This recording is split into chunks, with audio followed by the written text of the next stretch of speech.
Bapak Ibu kaum muslimin dan muslimat jamaah salat subuh Masjid Agung As-Salam Kota Lubuk Linggau rahimakumullah. Hadir juga bersama kita yang terhormat Bapak Haji Sulaiman Kohar selaku Wakil Wali Kota Lubuk Linggau. Kita doakan mudah-mudahan beliau selalu sehat walafiat, diberikan kemudahan dan kesuksesan dalam menjalankan amanah yang diberikan kepadanya. Amin ya rabbal alamin. Kita bersyukur kepada Allah Subhanahu wa taala atas segala macam karunia nikmat yang Allah berikan kepada kita, terutama sekali nikmat iman, nikmat Islam dan nikmat sehat. Yang dengan nikmat itu juga Bapak Ibu, kita termasuk oleh Allah diberikan kemudahan untuk melangkahkan kaki kita, mengayunkan tangan kita, berangkat menuju rumah Allah ini untuk melaksanakan ibadah salat subuh berjamaah. Mudah-mudahan ibadah kita diterima oleh Allah Subhanahu wa taala. Amin ya rabbal alamin. Salawat beriring salam semoga selalu tercurahkan kepada suri tauladan kita, panutan kita, junjungan kita Nabi besar Muhammad sallallahu alaihi wasallam. Baik bapak-bapak, ibu-ibu, jamaah salat subuh rahimakumullah. Pada kajian subuh pada pagi hari ini, saya akan menyampaikan materi ceramah kita dengan judul berdoa berlindung dari 8 perkara. Doa berlindung dari 8 perkara. Insyaallah di antara kita sudah menerima kertasnya. Bunyi doanya, Allahumma inni a'udzubika minal hammi wal hazan wa a'udzubika minal ajzi wal kasal wa a'udzubika minal jubni wal bukhl wa a'udzubika min ghalabatid daini wa qahrir rijal. Coba kita baca dulu Bapak Ibu sama-sama. Allahumma inni a'udzubika minal hammi wal hazan wa a'udzubika minal ajzi wal kasal wa a'udzubika minal jubni wal bukhl wa a'udzubika min ghalabatid daini wa qahrir rijal. Coba sekali lagi Bapak Ibu. Allahumma inni a'udzubika minal hammi wal hazan wa a'udzubika minal ajzi wal kasal wa a'udzubika minal jubni wal bukhl wa a'udzubika min ghalabatid daini wa qahrir rijal. Doa ini bagus sekali Bapak Ibu untuk kita amalkan.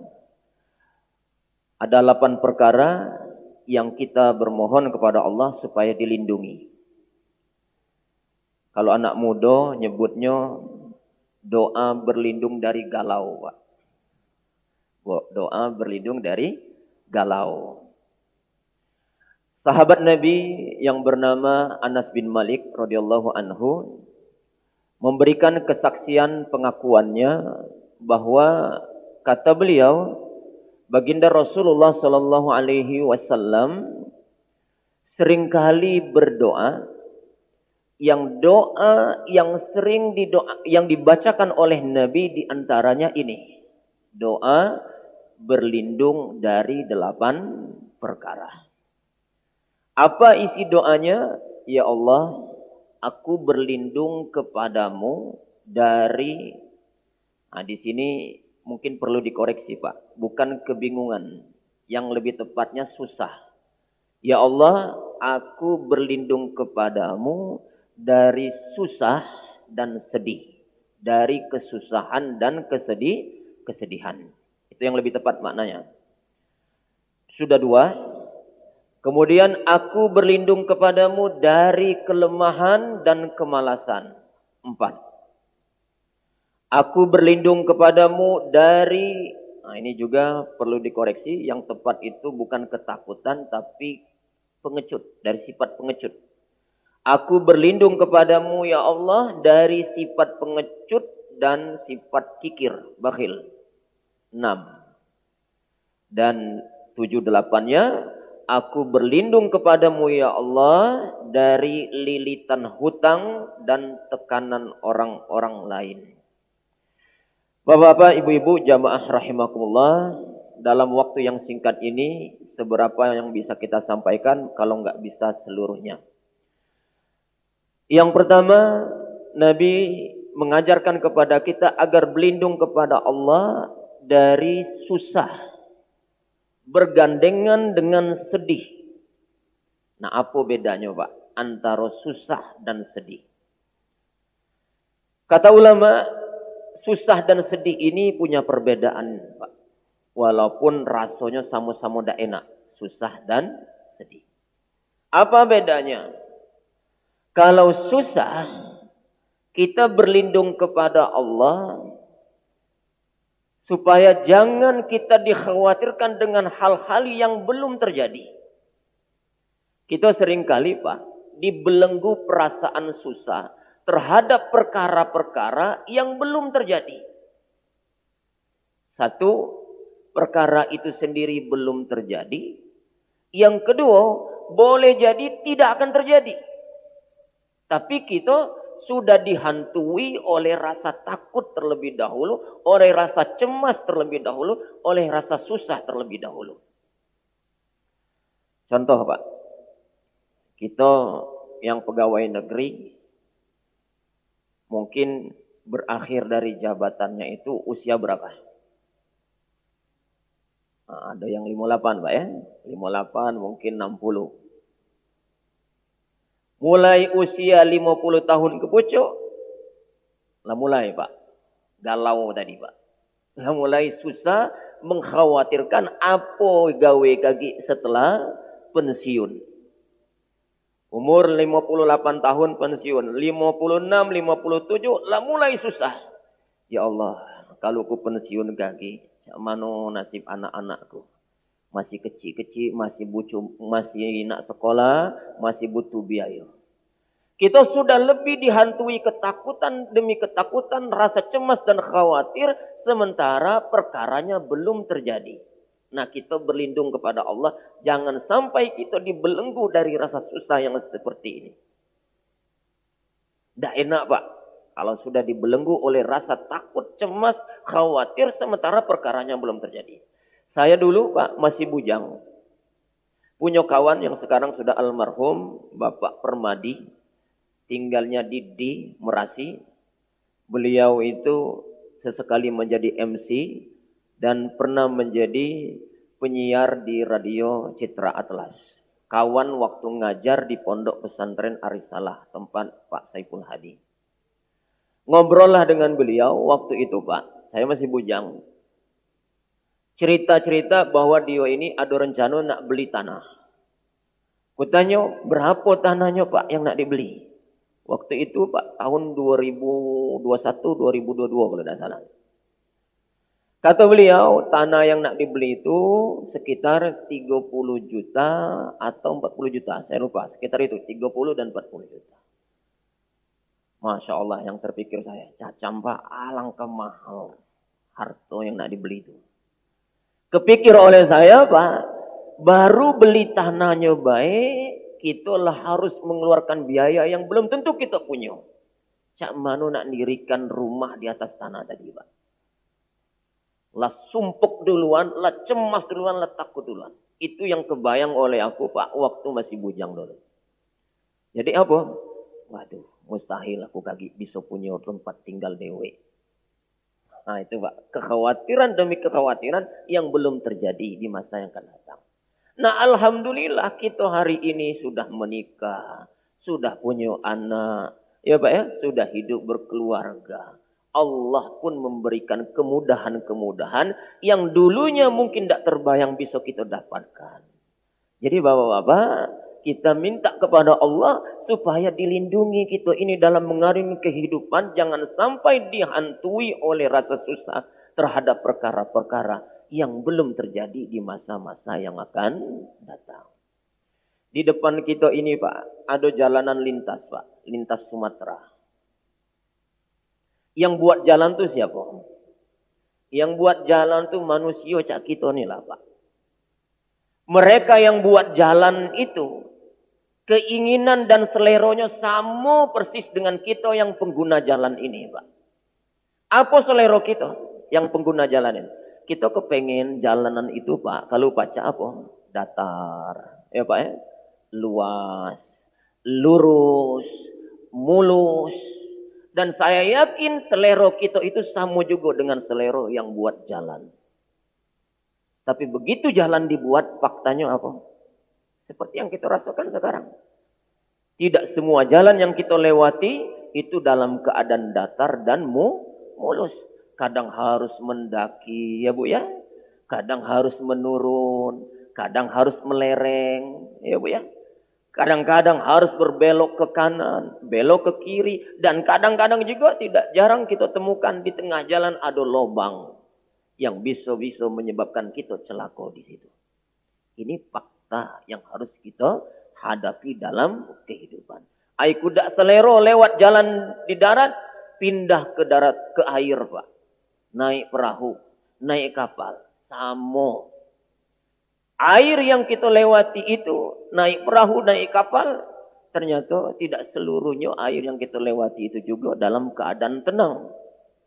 Sesekali kita harus melewati air yang berombak, bergelombang, dan resikonya juga lebih parah. Bisa-bisa tenggelam dan hanyut. Pindah kita dari daratan ke air, ke laut, naik ke atas, naik pesawat, cak mana? Sama Pak. Lebih ketar-ketir lagi. Ya? Kadang kita dihembus angin yang kencang, hujan yang deras, petir yang menyambar. Nah semua itu Pak harus kita hadapi bahwa itulah kenyataan dalam kehidupan. Karena itu kata ulama, apa yang harus kita susahkan dalam hidup ini? Tidak ada yang kusut yang tidak terurai. Tidak ada yang keruh yang tidak terjernihkan. Dan tidak ada kegelapan di malam hari yang tidak tergantikan dengan terangnya waktu di siang hari.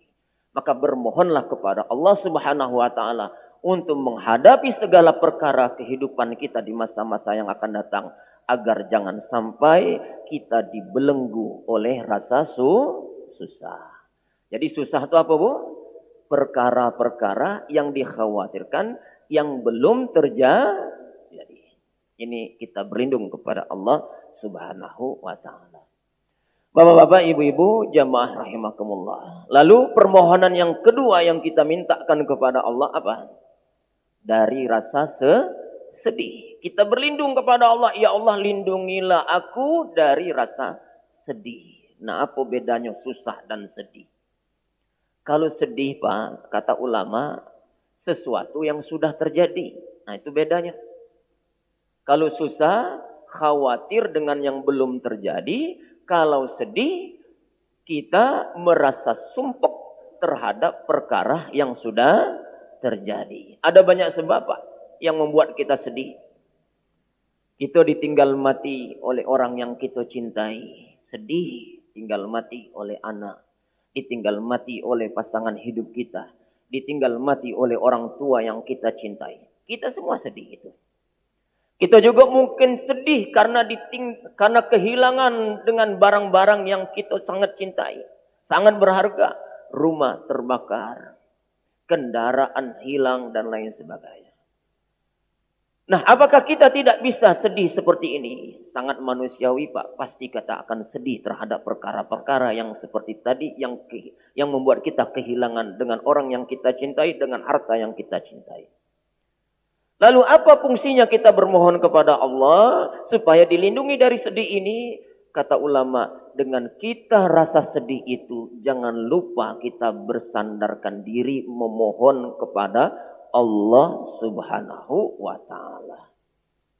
Sebab kalau kita sudah menyerahkan diri kita kepada Allah, mengadu kepada Allah, berlindung kepada Allah Subhanahu wa taala, boleh jadi permasalahan yang membuat kita sedih tadi akan dibuka tabirnya oleh Allah Subhanahu wa taala. Oh, ternyata begini maknanya. Oh, ternyata hikmahnya di balik peristiwa yang kualami ini. Ada maksud yang terindah yang dikehendaki oleh Allah Subhanahu wa taala. Jadi kadang-kadang Pak, kalau sudah kita membaca, mengetahui hikmah di balik peristiwa yang membuat kita sedih itu, dibuka tabirnya oleh Allah, insya Allah hati kita lapang menerimanya itu. Dan kita insya Allah akan bangkit kembali. Move on uji wong kini Pak ya. Ini pentingnya kalau kita berserah diri, bermohon, berlindung kepada Allah Subhanahu wa taala. Jadi kalau nengok ini penting dah Pak, Bu, kita berdoa doa seperti ini. Penting Pak ya, diamalkan doa ini. Satu, kita minta kepada Allah dilindungi dari apa? Rasa susah. Yang kedua, kita berlindung kepada Allah supaya dilindungi juga dari rasa sedih. Bapak-bapak, ibu-ibu, jamaah rahimakumullah. Berikutnya kita juga bermohon kepada Allah, wa a'udzubika minal ajzi wal kasal.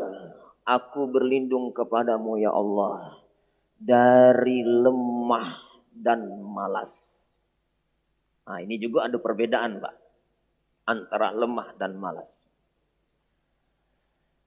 Unik memang doa ini digandengkan dengan dua permohonan. Tentu ada makna di situ. Pertama, kita minta, ya Allah lindungilah aku dari lemah. Dan yang kedua, lindungilah aku dari malas. Apa lemah ini? Kata ulama, lemah ini Pak, tidak ada kemampuan. Keinginan besar ada Pak. Menggebu-gebu kita punya keinginan. Tapi di sisi lain kita punya kelemahan. Nah, apa kelemahan yang ada pada kita? Banyak. Lemah akal kita. Lemah IQ kita. Lemah fisik kita. Lemah finansial kita. Tapi kita punya kemauan. Cuma karena ada kelemahan yang ada pada diri kita. Maka apa yang menjadi keinginan kita tadi Pak, terhambat dan susah bagi kita untuk mencapai apa yang menjadi keinginan kita. Nah tentu kita tidak mau keinginan yang kita inginkan itu tidak tercapai. Karena itu mohonlah perlindungan kepada Allah agar kita dijauhi dari segala perkara-perkara yang menghambat kita, yaitu dari sisi kelemahan. Saya punya pengalaman nyata Pak. Punya anak pertama. Saya punya kemauan, punya keinginan. Istri saya punya keinginan dan kemauan selaku orang tua. Termasuk anak saya punya kemauan dan keinginan. Maka anak saya Pak yang pertama saya sekolahkan di pondok pesantren. Pondok Gontor. Lulus, untuk dapat lulus di pondok Gontor itu luar biasa, persaingannya cukup ketat Pak. Tes masuk Gontor awal pandemi itu, repotnya luar biasa persyaratan yang harus kita lengkapi Pak. Dan alhamdulillah semuanya berjalan dengan lancar.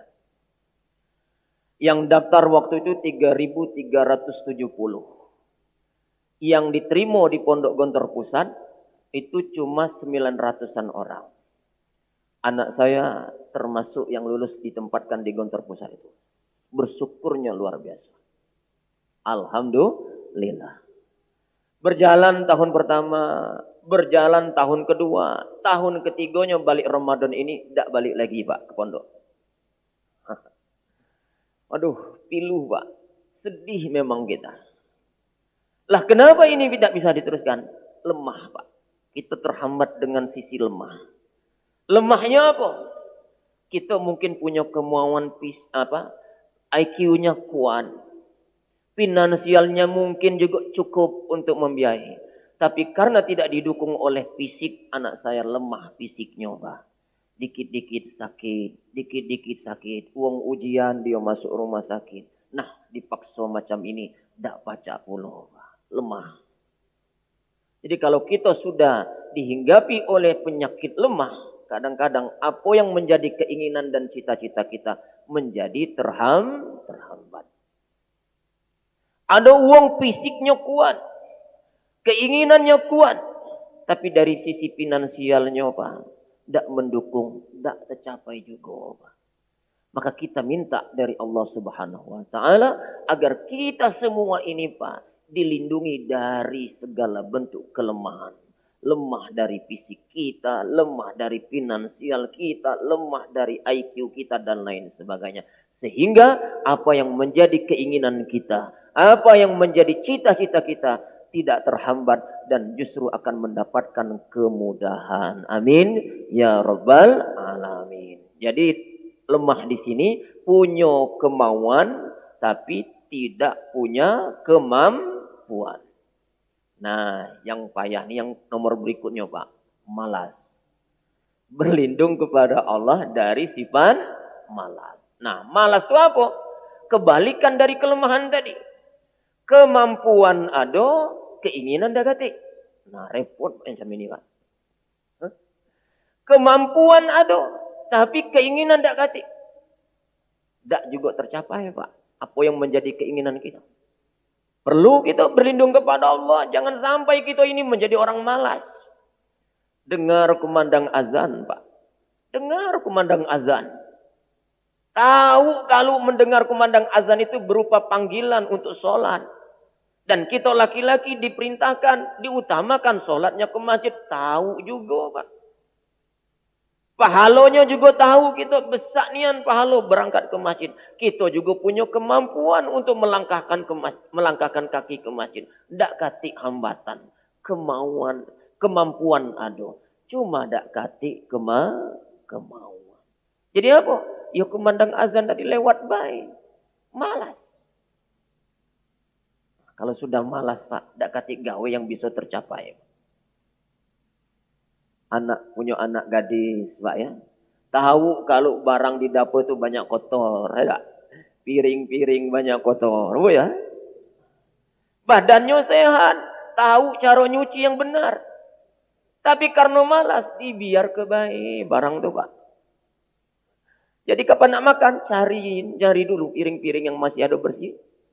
Kalau lah kotor galo dia ambil yang kok baik dicuci yang untuk dia baik Pak. Itu kalau lah malas Pak. Jadi kalau sudah malas, repot gitu Pak. Susah gitu.